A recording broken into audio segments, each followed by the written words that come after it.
بسم اللہ الرحمن الرحیم، السلام علیکم۔ آپ انٹرنیشنل پرائم ٹائم نیوز دیکھ رہے ہیں۔ میں ہوں کیسر خان۔ آپ سے 17 اپریل 2026 کے حوالے سے اپڈیٹ شیئر کروں گا۔ یہاں صورتحال یہ ہے کہ میں ابھی بھی ٹریولنگ میں ہوں اور میں کوشش کر رہا ہوں کہ مجھے انسائٹس ملیں اور آپ سے شیئر کروں۔ یہاں پہ صورتحال یہ ہے کہ جو بڑی ڈیولپمنٹ ہوئی ہے وہ یہ ہے کہ لبنان اور اسرائیل کی جنگ میں پاز آیا ہے، اور وہ پاز ویسے نہیں آیا، یعنی کہ ڈونلڈ ٹرمپ براہ راست فون کرتے ہیں نیتن یاہو کو کہ جنگ بند کرو، فوراً بند کرو۔ تو اس کا مطلب یہ ہوا کہ یہ بھی اسی بات کا تسلسل ہے کہ جس کے اوپر ایران نے کہا تھا کہ اگر لبنان جنگ بند نہیں ہوتی تو بات چیت کا کوئی مطلب نہیں ہے۔ تو یہ میں ایک اور جیت مان لیتا ہوں، کیونکہ یہ ڈیمانڈ جو ہے کہ جنگ بند کرو تو بات ہوگی، تو یہ وہ تسلسل ہے جہاں پر ایران مسلسل اپنی یو کین سے سفارتی سطح کے اوپر اپنی فتوحات سمیٹ رہا ہے۔ اور اس بات کے اوپر اگر آپ 2020 میں اگر آپ ڈونلڈ ٹرمپ کا بیان سن لیں کہ اگر زمین کے اوپر ایران جنگ ہار بھی جائے، یعنی کہ اگر وہ جنگ ہار بھی سکتا ہے تو یہ تو گنجائش موجود ہے، لیکن وہ سفارتی سطح کے اوپر جنگ پھر بھی نہیں ہارے گا، یہ بات طے ہے۔ تو آج اگر ہم دیکھتے ہیں تو یہ بات وہیں سے طے ہو جاتی ہے کہ ایران جو ہے وہ اپر ہینڈ اب بھی ہے، کیونکہ ڈونلڈ ٹرمپ کو نیتن یاہو کو ڈانٹ کے ڈپٹ کے راضی کرنا پڑ رہا ہے کہ جنگ بند کرو، کیونکہ میں انگیج ہوں ایران کے ساتھ، مجھے وہاں بات کرنی ہے۔ تو وہاں پر جنگ تو بند کرنی پڑتی ہے، اور نیتن یاہو کہتا ہے کہ ٹرمپ نے لبنان میں جنگ بندی کا مطالبہ کیا اور میں نے اسے تسلیم کیا۔ تسلیم کرنا اس کی مجبوری ہے، کوئی اس کی خواہش نہیں تھی، کیونکہ وہاں پر اس نے ابھی بھی بفر زون 5 کلومیٹر کی جو سپیس بنتی ہے اس کا بنانا ہے، تو اس نے اس کو پوز کیا ہے۔ اور نیت میں کیا ہے اس کی؟ تو نیت بہت صاف ہے، کہ نیت کلیئر ہے کہ اس نے وہاں پر ایک کام کمپلیٹ کرنا ہے، بفر زونوں بنائے گا، کیونکہ یہ جنگ بندی 10 دن کے لیے ہے، نمبر 1۔ نمبر 2، فوجیں اپنی مقام پر موجود رہیں گی، لیکن ایران نے بھی وہ کنڈیشن لگا دی ہے کہ اگر لبنان میں جنگ ہوتی ہے تو میری جنگ بندی کا کوئی مطلب نہیں ہے۔ تو یہاں پر تھوڑا سا ہمیں مان لینا چاہیے کہ یہاں پر امریکہ کو پریشانی کا سامنا کرنا پڑ سکتا ہے، اور امریکہ نے کہا ہے کہ جنگ بند ہو گئی ہے اور جنگ بندی کا ہم خیر مقدم کرتے ہیں، اور امید ہے کہ حزب اللہ بہتر رویہ اپنائے گا۔ حزب اللہ نے بہتر رویہ نہ کہ صرف اپنایا تھا، بلکہ پورا سال اس کے اوپر جو کچھ بھی ہوا اس نے رسپانس تک نہیں دیا تھا۔ بہتر رویہ اس سے اور کیا ہو سکتا ہے؟ دنیا دیکھتی ہے، دنیا کی آنکھیں ہیں، دنیا دیکھتی ہے کہ حزب اللہ نے پورا سال کچھ بھی نہیں کیا، اور لوگ یہ سمجھ رہے تھے کہ شاید حزب اللہ اب رہی نہیں ہے۔ یہاں پہ صورتحال یہ ہے کہ ایک طرف دنیا، ایک طرف پاکستان، ایک طرف ایران یہ چاہتی ہے کہ لبنان کے اندر امن قائم ہو، اور وہ بھی انسان ہے نا، انسان ہے، اور غزہ کے اندر امن قائم ہو۔ لیکن جو آوازیں ہم سنتے ہیں مسلسل جو بھارت سے آ رہی ہیں، اس کی کچھ اور ہی لائن لگتی ہے، اس کی کچھ اور ہی نیت لگتی ہے۔ وہاں کا جو میڈیا ہے جب آپ کھولتے ہیں تو میں ایران قونصلیٹ حیدرآباد کو، جو انڈیا میں ہے، Iran consulate of Hyderabad in India, وہ کوٹ کرتا ہے، کہتے ہیں گورواریا says we are the real brother of Israel. اچھا، یہ میں تھوڑا کنفیوز یہاں پہ یہ ہوں کہ انہوں نے کہا ہے کہ اسرائیل ہمارا اصلی بھائی ہے، جبکہ مودی کہتا ہے وہ ہمارا بھائی نہیں ہے، ہمارا باپ ہے، فادر نیشن ہے وہ۔ اب یا تو وہ باپ ہے یا تو وہ بھائی ہے، تو آپ اس سے پہلے تو فیصلہ کر لیں، یہ میڈیا کو بتا دیں کہ ہم اس کو باپ مانتے ہیں، کیونکہ میڈیا بھائی مانتا ہے اور حکومت جو ہے وہ اس کو باپ مانتی ہے۔ تو حکومت کا وہ باپ ہے اور میڈیا کا وہ بھائی ہے، یہ تھوڑا کنفیوژن ہے۔ And we want Israel to drop, کہتے ہیں ہم چاہتے ہیں کہ وہ ڈراپ کرے 100 بامبس آن لیبنان، 100 بم جو ہے وہ لبنان کے اوپر مارے، اینڈ 50 بامبس آن غزہ، اور 50 بم جو ہے غزہ پہ مارے۔ یعنی کہ یہاں پر وہ یہ بتا رہے ہیں اپنی میڈیا کو پریزنٹ کرتے ہوئے کہ انڈیا کے اندر جو لوگ ہیں، میں نہیں مانتا یہ بات، میں نہیں مانتا کہ عوام اس کے اندر وہ ہوگی، لیکن میں بتا رہا ہوں کہ جو میڈیا کا فیس ہے وہ چاہ رہا ہے کہ خوب ساری بامبنگ لبنان کے اوپر ہو، خوب ساری بامبنگ غزہ کے اوپر ہو، اور وہاں پر اگر وہ بچے بلک رہے ہیں، اگر وہ پانی مانگ رہے ہیں، اگر ان کے یہ تمام ڈسٹرکشن ہو گئی ہے، تو کہتے ہیں کہ یہ ہم اس کے لیے کوئی بھی رحم نہیں رکھتے، ان کا مرنا ٹھیک ہے۔ یعنی کہ اس بات سے آپ اندازہ لگا سکتے ہیں کہ جب یہ والا میڈیا جب کہتا ہے کہ پاکستان ٹیررسٹ ہے، یا پاکستان جو ہے وہاں پر یہ ہوتا ہے وہ ہوتا ہے، تو اس کی کریڈیبلٹی کیا رہ جاتی ہے کہ جب آپ کا وہی میڈیا کہتا ہے کہ لبنان کے اوپر بمباری کرو، جبکہ لبنان اپنی جگہ پر قائم ہے، اسرائیل وہاں گھس کے لڑا رہا ہے۔ یعنی کہ دس از اے ٹیررزم۔ یعنی کہ آپ کا جو بھائی ہے یا باپ ہے whatever جو بھی رشتہ آپ لوگوں نے بنایا ہے وہ لبنان میں گھس کے ٹیررزم کر رہا ہے, وہ غزہ میں گھس کے ٹیررزم کر رہا ہے, تو آپ کہتے ہیں کہ جی دس از فائن, یہ ٹیررزم نہیں ہے. لیکن پاکستان جو کہ اس ٹائم دنیا کی سب سے بڑی پیس ڈیل کروا رہا ہے اس کو انہوں نے بدنام کر کے رکھا ہوا ہے. تو مطلب یہ ہوا کہ کریڈیبلٹی خود ہی زیرو ہو جاتی ہے جب ہم اس کو اس نظر سے دیکھتے ہیں.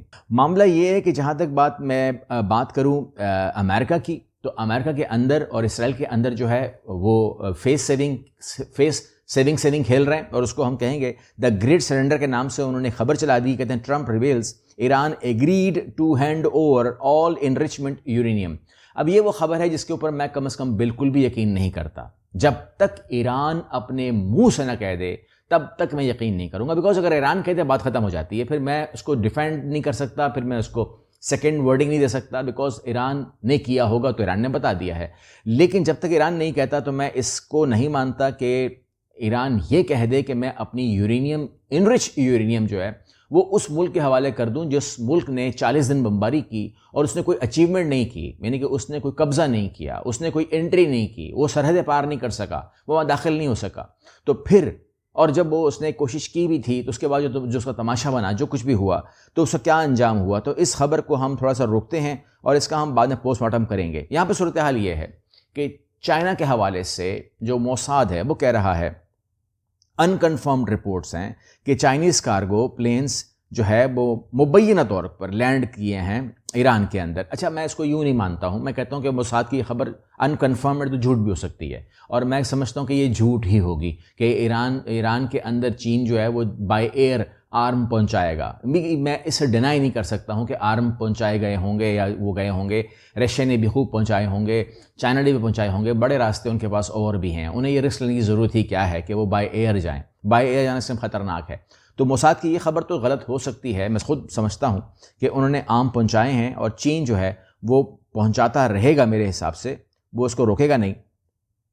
اور یہ خبر, یہ جو چیز ہے یہ ایران کی کمائی ہے. اس نے جو کمائی کی ہے نا وہ یہ کی ہے کہ اس نے دونوں کو دوستی کی ہے, اور دونوں کے ساتھ وہ دوستی کے ساتھ ہے. وہ ایک جو بہت بڑی خبر آ رہی ہے نا وہ یہ آ رہی ہے کہ آپ نے ایک خبر تو سن لی, آپ نے سن لیا کہ بڑے بڑے نام جو ہیں وہ ٹارگٹ کیے گئے ایران کے اندر, اور زیادہ تر وہ ایٹمی معاملات ہیں ان سے جڑے ہوئے تھے. تو ان کو شہید کیا گیا یا ان کو غائب کیا گیا, واٹ ایور جو بھی کیا گیا, تو یہ تو سن لیا ہم نے. تو اب ہم سنتے ہیں کہ امریکہ کی طرف کیا ہو رہا ہے. امریکہ میں بھی کچھ ایکٹیویٹی ہو رہی ہے.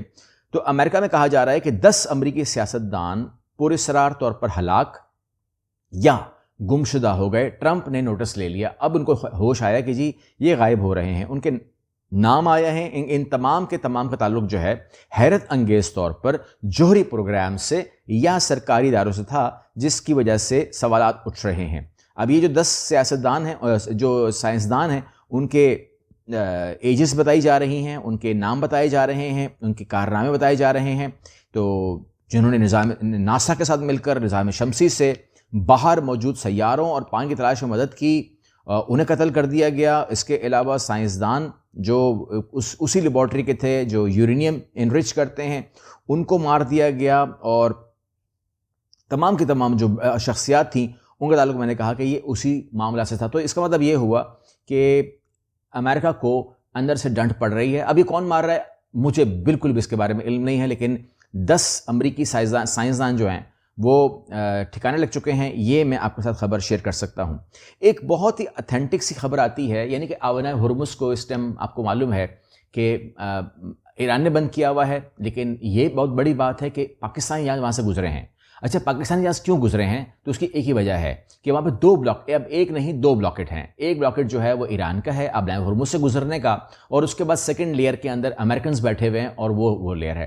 پاکستان کا جہاز پہلے وہ پار کرتا ہے, اس کو گو ہیڈ دیتا ہے ایران کو گزر جاؤ, اور اس کے بعد امریکنز بولتے ہیں کہ گزر جاؤ. یعنی کہ اتنی زیادہ جو ہے نا انہوں نے معاملات بنائے ہوئے ہیں کہ کوئی بھی اس کو روک نہیں پا رہا. لیکن دنیا بھر کے لیے ایسا نہیں ہے, دنیا بھر کے لیے جو معاملات خراب ہیں اور آبنائے ہرمز جو ہے بند ہے. اور میں ایک ٹی وی پہ ایک امریکن ہے, وہ فنی وہ ویڈیوز کرتے ہیں, تو انہوں نے کہا وہ ٹرمپ کی کاپی کرتے ہیں. تو وہ کہتے ہیں کہ جو اسٹریٹ آف ہارموز ہے اس کا سب سے بڑا مسئلہ یہ ہے کہ یہ اسٹریٹ نہیں ہے. تو اسٹریٹ آف ہارموز اسٹریٹ نہیں ہے, سب سے بڑا مسئلہ یہ ہے. تو یہ اٹکا ہی رہے گا, پہلی بات. دوسری بات یہ کہ ایران کے جو مشیر ایرانی سپریم ہے نا, انہوں نے بڑی پیاری بات کی ہے. انہوں نے بولا کہ آپ بار بار ایک دعویٰ سنتے ہیں ٹی وی کے اوپر, ہم بھی سنتے ہیں, آپ بھی سنتے ہیں. وہ کہتے ہیں کہ ہم نے نیوی کو مکمل طور پر ختم کر دیا ہے ایران کی.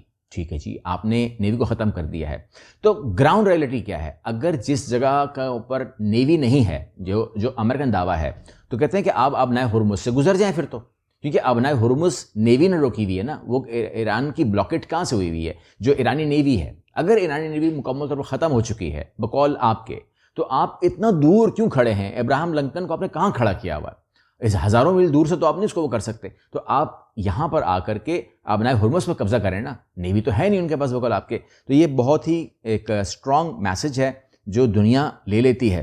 اچھا, مذاکرات کہاں پر ہوں گے؟ اگلا دور کہاں پر ہوگا؟ اور اگلا دور جو ہے وہ فیصلہ کن ہو سکتا ہے, یعنی کہ ایران اور امریکہ جو ہے وہ ایک دوسرے سے جو بھی ڈیل کر رہے ہیں یا ڈیل کر چکے ہیں, جو کچھ بھی ہے, کیونکہ میں سمجھتا ہوں کہ مذاکرات سے پہلے بھی مذاکرات ہوتے ہیں, اور وہ مذاکرات جو ہے وہ نارملی گراؤنڈ پہ پیپر پہ سائن نہیں ہوئے ہوتے, سائن کہیں کرنے پڑتے ہیں. پہلے آپ مذاکرات کرتے ہیں پھر وہ سائن ہوتے ہیں. سائن کہاں پر ہوں گے؟ تو مذاکرات صرف پاکستان میں ہوں گے, کہیں اور نہیں. ہم اس پر اعتماد کرتے ہیں, امریکہ پر نہیں, ایرانی سفیر. تو یہاں پر معاملہ یہ ہے کہ پہلے یہ بات ہو رہی تھی کہ یہ قطر میں بھی ہو سکتے ہیں, یہ مصر میں بھی ہو سکتے ہیں, اور یہ کہیں پر بھی ہو سکتے ہیں, کوئی پرابلم نہیں آئے گی. عمان نے کہا میرے یہاں کر سکتے ہیں آپ, کیونکہ پاکستان سے تو آپ نے کر لیا ہے. لیکن اب امریکہ اور ایران دونوں نے کہا ہے کہ we only trust on Pakistan. وہ کہتے ہیں ہم کسی اور پہ اعتبار کرتے ہی نہیں. ٹھیک ہے, تو ایران نے بھی کہا ہے کہ اگر ہم کوئی بھی سائن کریں گے تو پاکستان کے اندر کریں گے, اور ہمیں وہاں پر گارنٹرز بھی چاہیے. میرا خواہش ابھی بھی یہی ہے کہ ان مذاکرات کے اندر جو مڈل ایسٹ ہے, خلیجی ممالک جو ہیں, وہ ضرور بیٹھیں, ایز اے گارنٹر ہی بیٹھ جائیں, کسی طریقے سے بھی بیٹھ جائیں, مگر بیٹھیں ضرور. یعنی کہ ایران بیٹھے تو وہیں پر اگر امریکہ بیٹھے, بے شک جے ڈی وینس آتے ہیں, بے شک ڈونلڈ ٹرمپ آتے ہیں, بے شک کوئی بھی آتا ہے, اس سے کوئی فرق نہیں پڑتا, کیونکہ باتیں میں نے کہا پہلے ہو چکی ہوتی ہیں. یہ صرف ایک فیس ہوتا ہے. ڈونلڈ ٹرمپ اگر آتے ہیں تو آ سکتے ہیں, کوئی بڑی بات نہیں ہے. اگر جے ڈی وینس آتے ہیں تو ٹھیک کیا رہیں گے. وہ جیرڈ کرشنر نہ آئیں, اللہ کرے, یہی اچھا ہے, لیکن وہ ضرور آئیں گے. وہ تو آپ کو پتہ ہے کہ وہ تو چھوڑیں گے کبھی بھی نہیں. اور اس طریقے سے بٹکوف جو ہے وہ بھی چپکا ہوا رہے گا, وہ بھی ہٹ نہیں سکتا, کیونکہ وہ بھی پتہ نہیں کیا پرابلم ہے اس کو. تو یہاں پر معاملہ یہ ہے کہ اس سے کوئی فرق نہیں پڑتا کون آ رہا ہے. معاملہ یہ ہے کہ سائن ہونے ہیں, اور وہ پاکستان کی زمین پر ہی ہوں گے, کیونکہ یہاں پر آپ دیکھ رہے ہیں ٹرمپ کے متوقع دورہ پاکستان پر مسئلہ کشمیر بات ہوگی. تو جو ٹرمپ کا آنا ہے نا, وہ اس سے لنک نہیں کرتا, سائن سے لنک نہیں کرتا. یعنی کہ وہ اس کا مطلب یہ نہیں آپ مان لیجیے گا کہ وہ ایران کے ساتھ کوئی نئی بات ہو رہی ہے یا نئے سائن ہوں گے تو اس کے لیے وہ آ رہا ہے. اگر وہ آئے گا تو ایک نئی بات لے کر آئے گا, اور پاکستان نے شاید کوئی اپنا ایک پوائنٹ رکھا ہے کہ ہم آپ کی ہیلپ کریں گے, آپ ہماری ہیلپ کریں. یہ ہو سکتا ہے, کیونکہ پاکستان کو کچھ نہ کچھ چاہیے. امریکہ ہمیں فائنینشیل ایڈ تو دینے سے رہا, سعودی عرب دینے کو تیار ہو جائے گا, قطر دینے کو تیار ہو جائے گا, جو کہ وہ تیار بھی ہیں, یا آپ کو ہم نکال دیں گے پرابلم سے, کوئی بھی پرابلم نہیں آئے گی. لیکن امریکہ آپ کو کچھ نہیں دے سکتا سوائے اس بات کے کہ 2019 کے اندر جب عمران خان صاحب پرائم منسٹر تھے, تو جیو نیوز کے مطابق بھی وہی رپورٹ کر رہا ہے کہ انہوں نے مسئلہ کشمیر پر ڈونلڈ ٹرمپ سے ہیلپ مانگی تھی کہ پلیز آپ اس کو سالسی کر دیں, اس کی آپ بھی سالسی کریں نا, ہم سالسی کر رہے ہیں, آپ بھی سالسی کر دیں, معاملہ برابر ہو جائے گا. تو اس کے اوپر جب انہوں نے رابطہ کیا انڈین گورنمنٹ سے, تو انہوں نے صاف ہی منع کر دیا. انہوں نے کہا یہ بائی لیٹرل ہے. اب دیکھتے ہیں کیا یہ بائی لیٹرل رہتا ہے, کیا رہتا ہے. لیکن میں سمجھتا ہوں کہ اگر ڈونلڈ ٹرمپ مسئلہ کشمیر پر کوئی بھی فیصلہ کر دیتے ہیں جو کشمیری عوام کے مرضی کا ہو, نہ تو میں پاکستان کی مرضی اس میں زیادہ اہمیت دوں گا, نہ انڈیا کی مرضی دوں گا. ملک کشمیر کا ہے, اگر عوام کشمیر کی ہے تو کشمیری کا حق بنتا ہے کہ وہ اپنے لیے فیصلہ کر لے. اس دنیا میں ان کو جینے کا حق ہے, اور اپنی مرضی سے جینے کا حق ہے. وہ کیوں کسی کے پریشر میں لیں؟ یہ مسئلہ حل ہوتا مجھے نظر تو نہیں آ رہا, کوائٹ فرینکلی. یہ میں نے پرائیویٹ بات کی ہے آپ سے. لیکن اگر اس میں ڈونلڈ ٹرمپ جو ہیں, اگر وہ فورس کرتے ہیں, کوئی ایسا کوئی ٹیکٹس اپناتے ہیں جس سے وہ فورس لگاتے ہیں, تو یہ ہو بھی سکتا ہے. کیونکہ اس ٹائم جو انڈیا ہے اس نے تعلقات خراب کر لیے ہیں ایران کے ساتھ. وہ کہتا ہے جی بوم کرو, ایران پر بوم کرو, لبنان پہ بوم کرو, غزہ پہ بوم کرو. تو اس تعلقات اس کے کتنے اچھے وہ سمجھ میں آ رہے ہیں. تو وہاں سے تو آئل ابھی تو مل رہا ہے, بعد میں ملے گا نہیں ملے گا. اگر وہ بوم بھی کرواتا رہے گا تو کتنا آئل ملے گا اس کو. رشیا کا آئل امریکہ نے کل بند کروا دیا. کہتا کہ جی رشیا سے آپ ایک قطرہ آئل نہیں لیں گے. تو تصور کیجئے کہ آپ کے تعلقات عرب کے ساتھ کیسے ہیں وہ آپ جانتے ہیں, آپ کے تعلقات ایران کے ساتھ کیسے ہیں, آپ وہاں پہ بوم کی خواہش رکھتے ہیں تو آپ جانتے ہیں. آپ کا فادر بھی وہی ہے, آپ کا بھائی بھی اسرائیل ہے. تو وہاں پر اگر مسئلہ کشمیر کے اوپر بات آئے گی تو میں سمجھتا ہوں کہ جو ڈونلڈ ٹرمپ اگر آتے ہیں تو پھر یہ بات ہوگی، ورنہ یہ بات نہیں ہوگی. اور ان کا آنا میرے لیے کوئی بڑی بات نہیں ہوگی، بیکاز اس ٹائم وہ جس جگہ پر پہنچ گئے ہیں، ان کے بارے میں جو امپیچمنٹ کی بات ہو رہی ہے، اریسٹ کی بات ہو رہی ہے، اور ان کے اوپر دماغی ایگزامینیشنز کی بات ہو رہی ہیں، تو وہ اس ٹائم بہت پریشر میں ہے. اس ٹائم دنیا میں اگر کوئی پریشر میں سب سے زیادہ انسان ہوگا تو ڈونلڈ ٹرمپ ہوگا، کیونکہ ان کی صرف اپنی حکومت نہیں جا رہی ہے، ان کی اپنی کریڈیبلٹی جا رہی ہے، ان کی شخصیت، ہر چیز مٹی ہو رہی ہے. اور اس مٹی کرنے میں جو کردار ہے وہ بھی ان کے اپنے دوستوں کا ہے اور کسی کا نہیں ہے. اگلی ویڈیو ملتے ہیں. اللہ حافظ.